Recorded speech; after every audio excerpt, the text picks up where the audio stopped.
15 तारीख को रांची में भी कार्यक्रम होगा और फिर खूंटी में भी कार्यक्रम। उस दिन स्थापना दिवस है, सरकारी प्रोग्राम भी होता है, लेकिन पार्टी की ओर से भी खूंटी में एक बड़ा कार्यक्रम हम लोग उस दिन आयोजित कर रहे हैं। पुराना जेल जहाँ संग्रहालय है वहां से शोभा यात्रा निकलेगी और डिस्टिलरी तक जहाँ पर उनका समाधि स्थल है भगवान बिरसा मुंडा जी, और खूंटी में भी बड़ा रैली होगी 15 तारीख को। शेष झारखंड के अन्य जिलों में भी कार्यक्रम अलग अलग तिथि को होगी, लेकिन ये कुल मिलाकर के इस नवंबर में कार्यक्रम को हम सब लोग सभी जगहों पर करेंगे। 15 नवंबर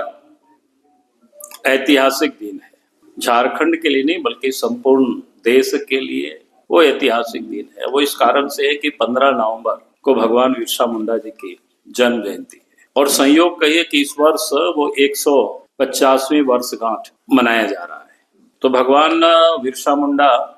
सिर्फ आदिवासी समाज के लिए नहीं बल्कि संपूर्ण देशवासियों के लिए वो एक प्रेरणा का एक स्रोत है। आप सबके ध्यान में है कि जब अंग्रेजों का शासन था तो अंग्रेजों की दस्ता से मुक्त होने के लिए उनके नेतृत्व में जो संघर्ष हुआ वो आप सबके ध्यान में है। लेकिन इन सभी महापुरुषों को एक प्रकार से गुमनाम ही रखा गया था। उनकी कोई बहुत अधिक यानी देश के पैमाने पर लोग जाने भी कि जनजाति समाज में भी कोई महापुरुष पैदा हुए और उन्होंने देश के लिए जो योगदान दिया है उसको एक प्रकार से कुछ एक कह सकते हैं कि झारखंड के भी कुछ वर्ग के बीच में ही सिर्फ बनाया जाता था। मानो उसको इस रूप में देखा जाता था कि वो सिर्फ आदिवासियों की ही महापुरुष है या आदिवासियों में भी सिर्फ मुंडा जातियों की है और सिर्फ राज्य के आसपास के लोगों की है। लेकिन भारतीय जनता पार्टी ने इसको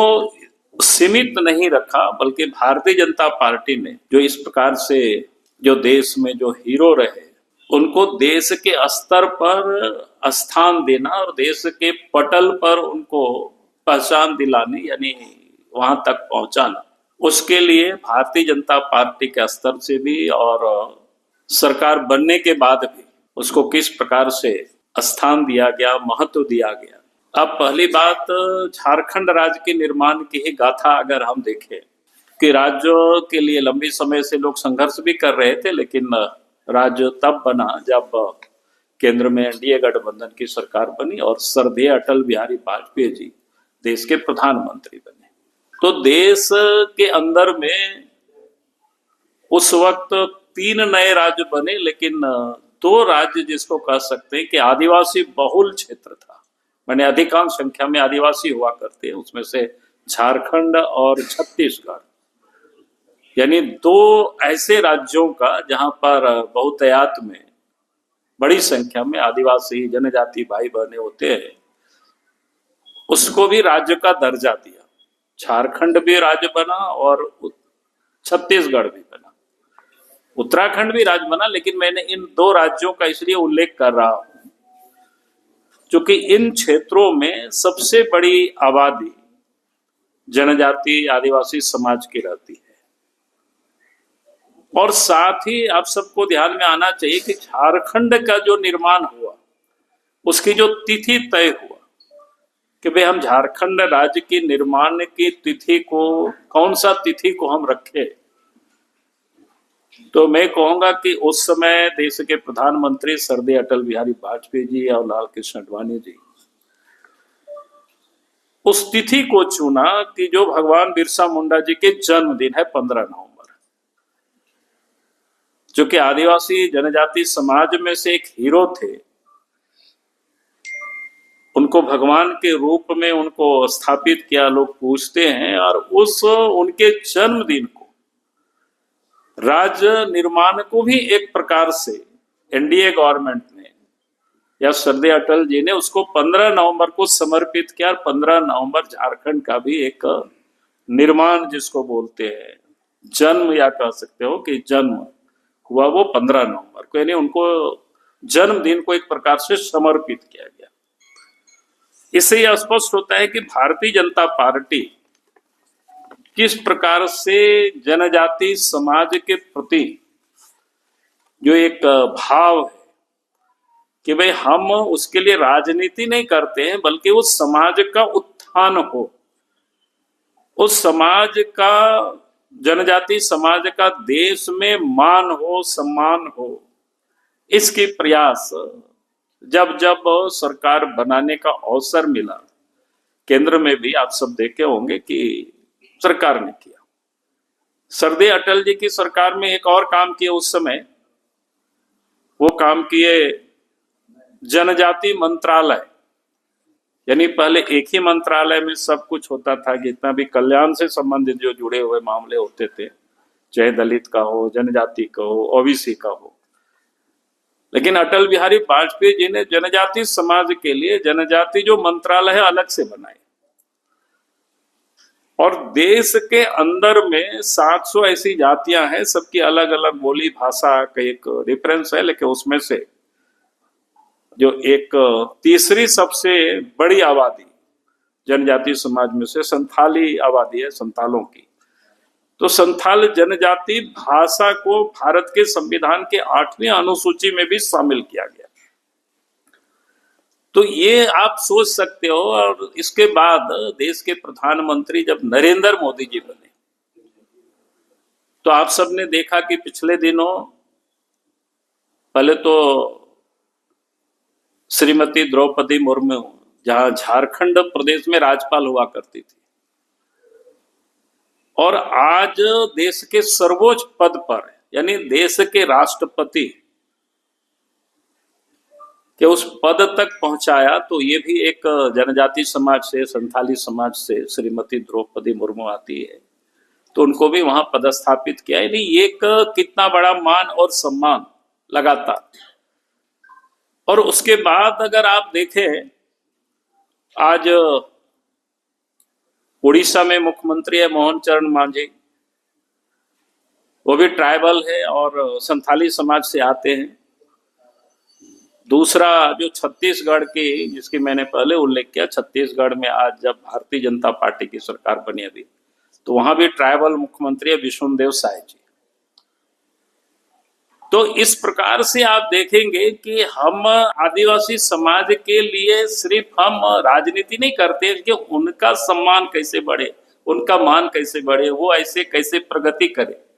उसमें कहीं भी भारतीय जनता पार्टी की सरकार ने, चाहे अटल बिहारी वाजपेयी जी की सरकार हो या नरेंद्र मोदी जी की सरकार हो, कभी भी उनको यूं ही नहीं छोड़ा गया, बल्कि उसको मान और सम्मान को देने का काम किया। और देश के प्रधानमंत्री नरेंद्र मोदी जी ने इससे बड़ा काम किया 2021 से। वो काम क्या किया? जनजातीय गौरव दिवस के रूप में 15 नवंबर को, जो भगवान बिरसा मुंडा के जन्मदिन है, तो झारखंड ही नहीं बल्कि संपूर्ण देश में यह मनाया जाता है। यानी हमारे जो एक प्रकार से, जैसे मैंने पहले कहा कि जनजाति समाज में ऐसे बहुत सारे महापुरुष पैदा हुए, लेकिन एक को प्रतीक मान करके कि हम उन महापुरुषों को हम सम्मान करें, तो एक जनजाति गौरव दिवस के रूप में पूरे भारतवर्ष में ये 15 नवंबर को मनाया जाता है। ये अपने आप में कोई छोटी मोटी घटना नहीं है। आज तक किसी भी सरकार ने आजाद भारत में इतना मान और सम्मान जनजातीय समाज को नहीं दिया। और जैसे मैं आपको कह रहा था कि विकास से संबंधित भी किस प्रकार से, अगर आप देखें, पहले एकलव्य विद्यालय जो जहां पर ट्राइबल बच्चे पढ़ते हैं, तो 2014 के पहले पूरा देश में मात्र कितना था? 123 विद्यालय हुआ करते थे। आज 715 एकलव्य विद्यालय है, जिसमें से 426 विद्यालय इस समय रनिंग में है और बाकी जो शेष है वो निर्माणाधीन है। आप सोच सकते हो, यानी छलांग भी कितना लगाया गया, इससे आप समझ सकते हो। यानी उसको आप गुना कर लीजिए, 100 से लेकर के 700 जहां पहुंचता है, यानी 6 गुना से भी कहीं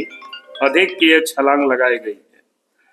तो ये अपने आप में बहुत बड़ा है। और उस समय जो स्कूल के लिए जो बजट होते थे एक स्कूल को बनाने में,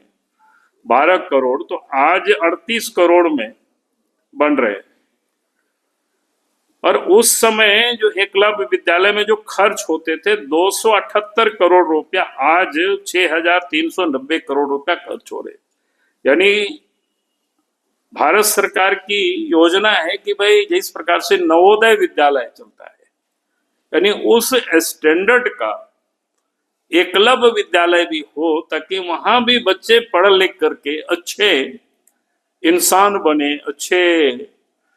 स्किल्ड को प्राप्त करे आगे चल करके। तो किस प्रकार से पहले मात्र कितना बच्चे पढ़ते थे कि 2014 के पहले 35,000 बच्चे मात्र पढ़ा करते थे एकलव्य विद्यालय में, और आज के तारीख में 1,32,000 बच्चे एकलव्य विद्यालय में, यानी ट्राइबल बच्चे पढ़ रहे हैं। उसी प्रकार से यहाँ आए थे 15 नवंबर को 2023 में प्रधानमंत्री जी। तो प्रधानमंत्री जनमन योजना खूंटी से ही उन्होंने घोषणा की, शुरुआत की है, ताकि ये जो पीएम आदर्श ग्राम विकास योजना के तहत जो छोटे छोटे जैसे जातियां, ट्राइबल में भी कई जो प्रिमिटिव जिसको बोलते हैं, यहाँ पर सुदूर जंगलों में रहते हैं, उनके यहाँ तक आने जाने की सुविधा, उनको नहीं घर नहीं है, उनके पास पीने की पानी नहीं है, ऐसी जो बुनियादी सुविधाएं उनके पास बिल्कुल अभाव का है। इस योजना के तहत इस देश की भारत सरकार ने, यानी पहले 4,000 करोड़ रुपया था, अब उसको 15,000 करोड़ रुपया से भी विभाग में बढ़ा करके, जो पहले पूरे कालखंड में जो 24,000 करोड़ रुपया का था, अब 1,24,000 करोड़ रुपया तक के गए जो ट्राइबल मिनिस्ट्री में, ताकि हम उन सुदूर क्षेत्रों में लोग रहते हैं तो वहां भी विकास का काम पहुंच सके। और ये बात मैं इसलिए कह रहा हूं कि आज आप देखते होंगे जो राजनीति उन लोगों के लिए करता है जिनकी बड़ी आबादी होती है, तो समझता है कि इनको हम उत्थान करेंगे, इनके विकास करेंगे, इनके पास हम सड़क बनाएंगे, इनके लिए हम बिजली पहुंचा देंगे, तो ये हमें वोट देंगे। लेकिन आप उन प्रिमिटिव ट्राइब्स का तो आप जानते हो, झारखंड में भी कितनी आबादी है उनकी, मुश्किल से हम समझते 3-1 लाख आबादी होगी, 2 लाख करीब आबादी है पहाड़िया जनजाति का, और बाकी सब मिला जुला करके, हमने राउंड फिगर में बात कर रहा हूँ, हो सके उससे भी कम। तो उनके वोटर के नाते कोई मजबूत नहीं होते हैं, ताकतवर नहीं होते हैं, तो लोग देखते भी नहीं। और इसलिए आप सबको ध्यान में दिलाते हैं, जब बीजेपी की सरकार थी तो प्रिमिटिव ट्राइब्स का एक बटालियन भी यहाँ झारखंड सरकार ने बनाई थी, रघुवर दास जी जब मुख्यमंत्री थे, और उसमें से आज हजारे करीब बच्चे, क्या कहते हैं, उसमें से बटालियन में, पुलिस में आप जॉब, यानी आप 700-800 परिवारों के घर के बच्चों को अगर जॉब मिला तो एक बड़ी बात है। हम राजनीति सिर्फ वोट के कारण नहीं करते, हम राजनीति करते समाज का उत्थान कैसे हो, और समाज के जो अंतिम पायदान पर भी जो व्यक्ति खड़े हैं, जो पड़े हुए हैं, वो भी कैसे खड़े हो सके, कैसे चल सके, कैसे दौड़ सके। ये भारतीय जनता पार्टी की और नरेंद्र मोदी जी की सरकार इस काम को लगातार कर रही है। बताना चाहूंगा कि जो कई एक वीर हुए हैं जो युद्ध काल में लोग शहीद हुए, लेकिन उनके नामों से या जिन लोगों ने ख्याति प्राप्त की, लेकिन सिर्फ हम उनको जानते थे, जैसे अलवा टेका इस झारखंड की धरती गुमला से, आज उनके नाम से जब कई द्वीपों के, अंडमान निकोबार द्वीप में, द्वीप समूह में कई द्वीपों का नामांकन हुआ, तो उससे एक द्वीप अलवा टेका के नाम से भी नामांकन किया गया। यानी आज एनडीए गठबंधन की और मोदी जी की सरकार ने देश में इस प्रकार की लोगों को सम्मानित करना, उनको स्थान देना, उसके बाद भी आप सबने देखा होगा कई एक पद्म पुरस्कार से, जो पद्म श्री, पद्म पुरस्कार, विभूषण से जो सम्मानित किया गया, तो कई एक ट्राइबल्स जो भिन्न भिन्न क्षेत्रों में जिनका योगदान रहा है, वो कभी सपना में भी नहीं सोच सकता था कि वे उनके बारे में उनको पद्म भूषण से या पद्म श्री से उनको सम्मानित किया जाएगा। झारखंड के भी आप सब लोग कई लोगों को जानते हैं। तो इन सबको सम्मानित किया गया ताकि वो भी हौसला के साथ उस समाज के लोग भी जो उनका योगदान है समाज में, उनको स्थान देना, उनको सम्मानित करना, ये देश के प्रधानमंत्री नरेंद्र मोदी जी की दूरदृष्टि, ये सोच है। और इसी सोच के तहत ये 15 नवंबर को जनजाति गौरव दिवस पूरे भारतवर्ष में मनाया जा रहा है। झारखंड में भी 15 तारीख को रांची में भी कार्यक्रम होगा, रांची के शहर में भी, और फिर खूंटी में भी कार्यक्रम। उस दिन स्थापना दिवस है, सरकारी प्रोग्राम भी होता है, लेकिन पार्टी की ओर से भी खूंटी में एक बड़ा कार्यक्रम हम लोग उस दिन आयोजित कर रहे हैं। और रांची में, रांची में आपका क्या बोलते हैं इसको,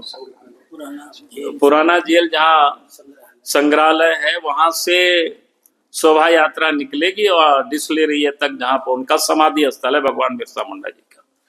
और खूंटी में भी बड़ा रैली होगी 15 तारीख को। नहीं, ओली हाथू में वहां सिर्फ पुष्पांजलि होगी, लेकिन खूंटी में एक बड़ा कार्यक्रम होगा पार्टी का, पार्टी की ओर से। और